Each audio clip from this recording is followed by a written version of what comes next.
Senator Tom Coburn, Republican from Oklahoma, of course, he does his annual Wastebook, and this is where he gives all these examples of ways that the government is wasting your money. This year it was 100 examples of what he called ridiculous government waste that cost taxpayers a cool $30 billion. Let's look at some of the things that we're wasting dough on. All right, so I'm going to read these quick, and then I'll break down some of the better ones for you. Beachfront property for millionaires, $500 million. A botched blimp cost us $300 million. NASA's Pillownots cost us $360,000. The Fort Hood shooter, who's still on the federal payroll, made $53,000 this year. NASA looking for intelligent life in Congress. Yes, this is real, $3 million. I'm going to give you a better explanation of that. Television ads for Hurricane Sandy cost $65 million. The Bureau of Print and Engraving ruined new $100 bills. That cost us $4 million. We spruced up a block in a Kansas town for $500,000. NASA's 3D pizza printer, that was $125K.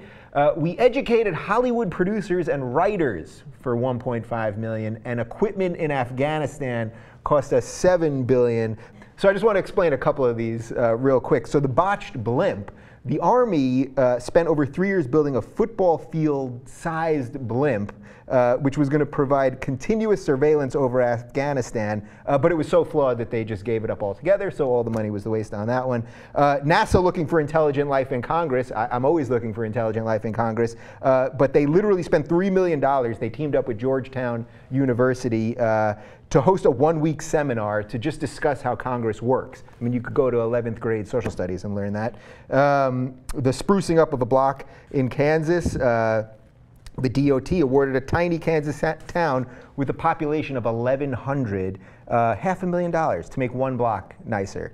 And then all kinds of this stuff. And then the big one being the $7 billion for the Afghanistan stuff. It's just for equipment and things that we have there that we're just not going to bring back here, and we don't want to give to them because we don't trust them. So we're literally just going to junk $7 billion worth of machines and equipment that we've sent there. Well, the Afghanistan thing is just the waste of war. Yeah. That's a whole other, I could do a show on the waste of war and how absurd that is. But the blimp, and it bothers me that it was a military endeavor. That sort of makes sense. I mean, what the government can do well that the private sector in a capitalist society doesn't do well is pure art and pure science. Is beautification, is the development of ideas that don't necessarily turn a profit. Okay, so we'll give them the block in Kansas. They beautified the block in Kansas. So we'll give them that. Doing good for the people of the country. I mean, that's infrastructure, right? Right. That's what the government should be spending money on. Exactly. Okay, I gotta jump in. Right, so that's why I threw that one in there, because I wanted to show that not all of this, what he's putting in here, is completely pie in the sky nuttiness. Tom Coburn should not be trusted. Okay, so that's so he should not be trusted. The publication that wrote about this was the Washington Times, a publication that should not be trusted because it is right-wing. And I love that a right-wing publication is talking about government waste. You're talking to me about government waste? You know what I think government waste is? Not taxing corporations the appropriate tax bracket. I think that's government waste, right? So they're getting all these subsidies and they're paying less in taxes. Exactly. So if we really want to talk about the economy and how fucked up things are, let's focus on the people that aren't paying their taxes, because that's the real issue, right? And all of this picking on NASA, I don't agree with that either, right? Because Republicans love to do this shit. Okay, I know I'm cussing a lot, but this makes me angry, right?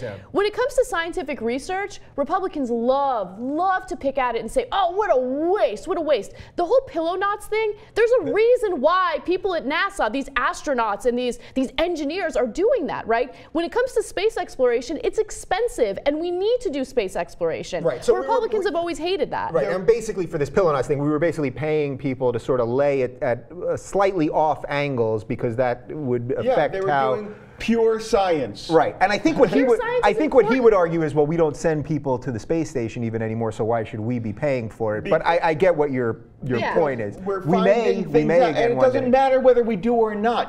This is the mistake that we tend to make when we look at science and math, and and the arts in the United States. We reject basic science. Basic science is necessary to understand the world around us. And sometimes that means doing an experiment that doesn't prove the thesis from which you started. There was a guy running for Congress a few years ago who his big thing was they're spending $2.5 million to study grubworts in the Louisiana Delta. I've never even heard of a grubwort. Well, okay, that doesn't mean that they're not some way valuable to the environment or that there's no reason to study them. Right. The fact that you never heard of them, sir. Are these types of things, they're sort of low-hanging fruit, though, because also one of them was also they spent a couple $100,000 to study the oddity of the duck penis. So of course that sounds ludicrous, but I think you might defend it. Yeah, I will defend it. So they were talking about how researchers found, the reproductive organs of ducks. Super interesting. Turns out that a male duck has a corkscrew penis. There's a reason for that. I don't remember the specifics, but the reason why that research was done was because they want to. Because they have to get them drugged first. Double use of the penis. Why not? Yeah. No, but they're doing that to understand the evolution of these ducks. Why did this happen? How does this impact, the reproduction of other animals? It's fascinating stuff, and it's not just done to know. First of all, if you're doing something just to be enlightened, that's fine in and of itself. I would rather spend the money on that as opposed to our inflated defense budget. That's the thing. Okay. Yeah. Yeah, so I want to talk about that part. So we sort of glossed over it. The $7 billion just for all this stuff. First off, Afghanistan is the longest war that we've ever been in. We've already announced we're continuing it to 2024. A couple weeks ago, that somehow got glossed over by everybody. But the idea that we have all this equipment there that we won't even trust them to do anything with, so we're literally going to junk it.